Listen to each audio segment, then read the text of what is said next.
नमस्कार, हमारे खास कार्यक्रम खास खबर में आपका स्वागत है। आपके साथ मैं हूं स्मिता और खास खबर में आज हम बात करने वाले हैं उत्तर प्रदेश और छत्तीसगढ़ की, जहां पर विधानसभा सीटों को लेकर किस तरह से उत्तर प्रदेश में तैयारियां की गई हैं, साथ ही छत्तीसगढ़ में किस तरह का माहौल है, इसी पर हम बात करेंगे हमारे खास कार्यक्रम खास खबर में।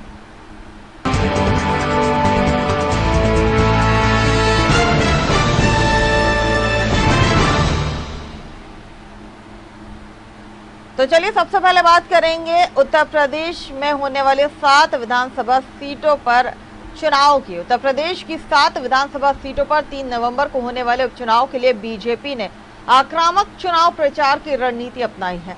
पार्टी ने आज से जनसभाओं का दौर शुरू कर दिया है, जो 31 अक्टूबर को चुनाव प्रचार बंद होने तक जारी रहेगी। सीएम योगी और बीजेपी प्रदेश अध्यक्ष स्वतंत्र देव सिंह ने आज से वेस्ट यूपी की 3 विधानसभाओं पर जनसभाओं से आगाज किया। मौसम भले ही अपना मिजाज बदल रहा हो और पारा धीरे धीरे नीचे आ रहा हो, लेकिन चुनावी पारा बड़ी तेजी के साथ बढ़ रहा है। यही वजह है कि मुख्यमंत्री योगी आदित्यनाथ ने आज उत्तर प्रदेश की 3 विधानसभा सीटों पर ताबड़तोड़ जनसभाएं की। पहली जनसभा बुलंदशहर के सदर सीट पर, दूसरी जनसभा अमरोहा के नौगांव सादात और तीसरी फिरोजाबाद की टुंडला सीट पर। बुलंदशहर की सदर विधानसभा सीट पर हो रहे उपचुनाव में भाजपा प्रत्याशी उषा सिरोही के समर्थन में सीएम योगी आदित्यनाथ ने जनसभा की। वहीं पूर्व मंत्री किरणपाल सिंह भाजपा में शामिल हो गए। प्रदेश अध्यक्ष स्वतंत्र देव सिंह ने पूर्व मंत्री किरणपाल सिंह को भाजपा में शामिल कराया। जिन बुलंदशहर के बाद मुख्यमंत्री योगी आदित्यनाथ नौगांवा के विधानसभा उपचुनाव में भाजपा प्रत्याशी संगीता चौहान के लिए और फिरोजाबाद के टुंडला में प्रेमपाल धननगर के पक्ष में जनसभा को संबोधित करने पहुंचे। 7 सीटों पर चुनाव हो रहे हैं, जिनमें 6 बीजेपी के पास थी, इसीलिए इसके निर्णय में पार्टी और सरकार के प्रदर्शन से भी जुड़े जाएंगे। यही वजह है कि बीजेपी किसी भी तरह की कमी नहीं छोड़ना चाहती है। चुनाव की घोषणा के बीच योगी आदित्यनाथ खुद सभी सीटों के कार्यकर्ताओं के साथ वर्चुअल संवाद कर चुके हैं। वहीं चुनाव की घोषणा के पहले इन विधानसभाओं को विकास योजनाओं से भी जोड़ा गया था। विपक्ष की किसी भी पार्टी की मुखिया अब तक प्रचार के लिए नहीं निकला है।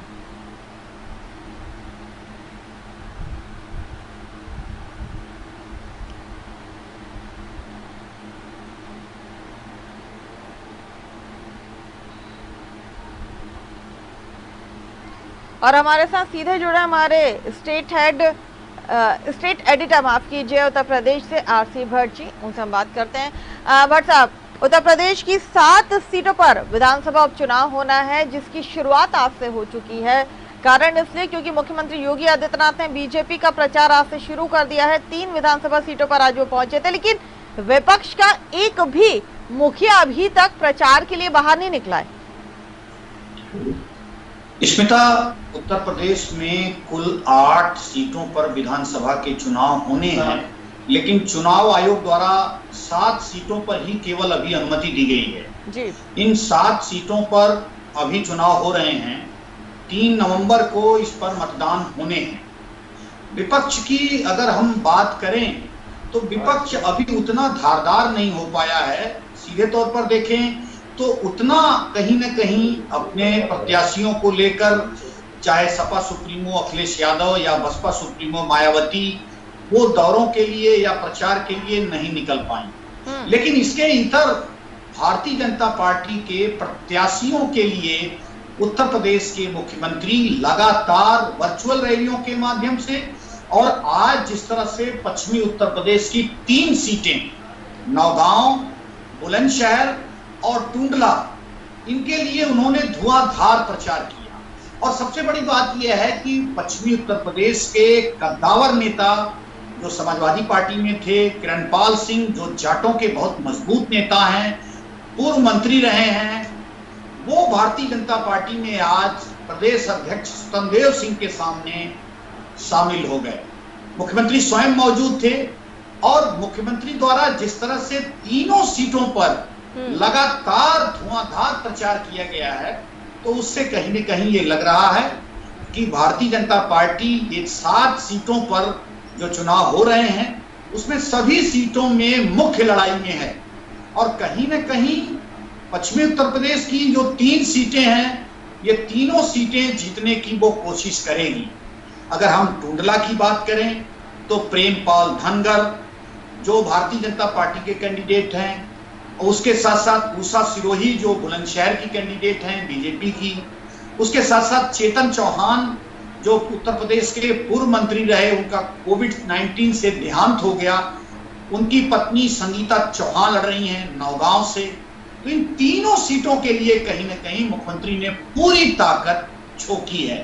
लगातार उत्तर प्रदेश के प्रदेश अध्यक्ष स्वतंत्र देव सिंह लगातार अपने कार्यकर्ताओं को, अपने बूथ सेक्टर के जो कार्यकर्ता हैं उनको, उसके साथ साथ जनपदों के पदाधिकारियों को और उसके साथ साथ उत्तर प्रदेश के जो संगठन मंत्री हैं सुनील बंसल, वो लगातार इन लोगों को दिशा निर्देश देते रहे हैं।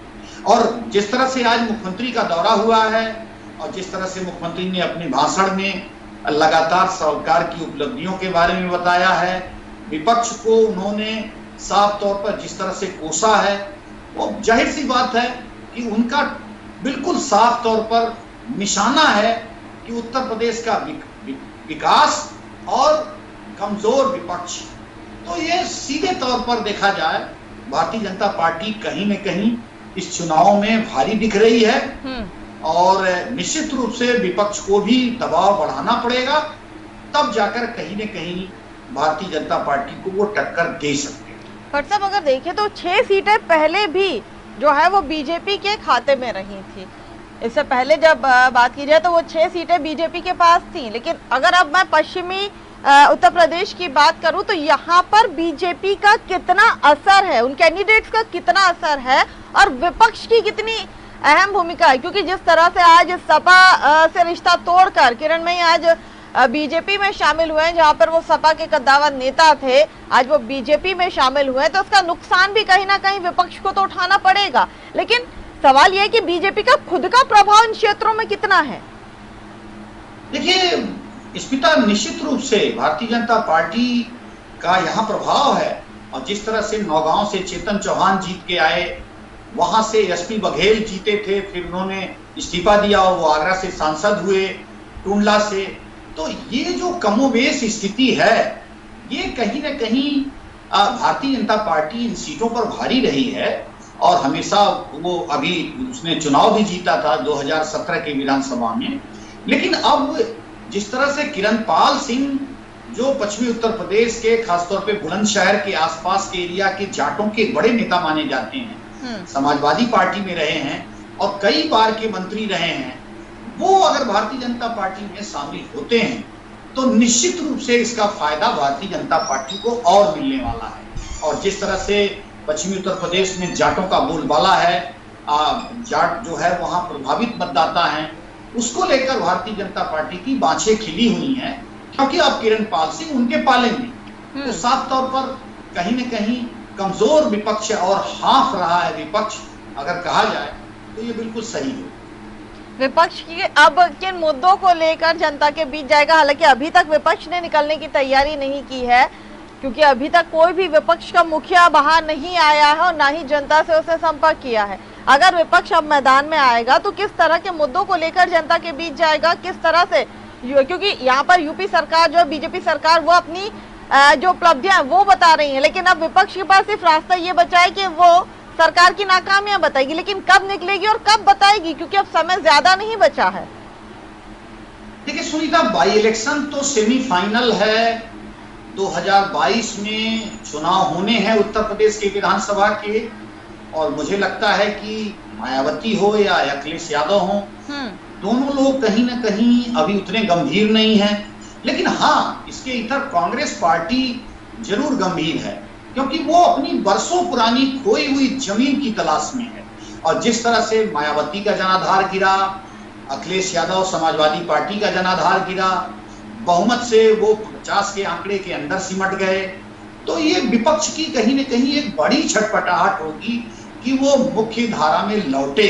लेकिन अभी बाई इलेक्शन के चुनाव का उनके लिए कोई बहुत बड़ा महत्व नजर नहीं आ रहा, क्योंकि उससे ना वो सरकार में आ पाएंगे, ना उनका बहुमत का आंकड़ा छू लेकिन पाएगा। तैयारी तो समझ में आएगी कि जनता के बीच में किस तरह का अब उनका जो है लोकप्रियता बन रही है नहीं बन रही, एक टेस्टिंग तो ये हो सकती थी स्मिता, निश्चित रूप से। और इसीलिए विपक्ष को ये विधानसभा का चुनाव जो है निश्चित रूप से मजबूती से लड़ना चाहिए था।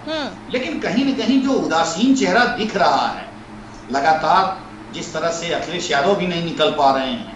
अब चुनाव 31 तारीख को चुनाव प्रचार समाप्त हो जाएगा, 3 तारीख को मतदान है, तो जाहिर सी बात है सब लोगों को लगता है कि 1 वर्ष से कुछ अधिक समय के बाद ही उत्तर प्रदेश में विधानसभा के चुनाव होने हैं, तो वो तैयारी की जाए। और अगर ये सीट एन केन प्रकरण भाजपा जीत भी जाती है तो वो निश्चित रूप से 1 वर्ष के बाद चुनाव होने हैं, तो इसलिए कहीं न कहीं उदासीनता है। मायावती भी इसमें बहुत ज्यादा अपने प्रचार को प्राथमिकता नहीं दे रही हैं, समाजवादी पार्टी भी नहीं दे रही है, लेकिन भाजपा इसके इधर ये सीटें जीतने की पुरजोर कोशिश कर रही है। और निश्चित रूप से जिस तरह से पश्चिमी उत्तर प्रदेश में योगी आदित्यनाथ की आज रैलियां हुई हैं और जिस तरह से वो विपक्ष पर हमलावर थे और जिस तरह से उन्होंने अपनी सरकार की उपलब्धियां बताई, तो जाहिर सी बात है कि उनका पड़ला कहीं न कहीं भारी दिखता नजर आ रहा है। चलिए, बहुत बहुत शुक्रिया आरसी भट्ट जी हमारे साथ जुड़ने के लिए। तो उत्तर प्रदेश में 7 सीटों पर उपचुनाव होना है 3 तारीख को। हालांकि अभी तक अगर विपक्ष की बात की जाए तो विपक्ष का कोई भी मुखिया चुनाव प्रचार के लिए बाहर नहीं निकला है। उसके इतर अगर देखा जाए तो पश्चिम उत्तर प्रदेश को लेकर आज मुख्यमंत्री योगी आदित्यनाथ ने 3 सभाएं की थी, जहां पर उन्होंने बीजेपी प्रत्याशी के पक्ष में धुआंधार प्रचार किया, जनता से वोट की अपील की और साथ ही बीजेपी सरकार की जो उपलब्धियां थी वो बताई।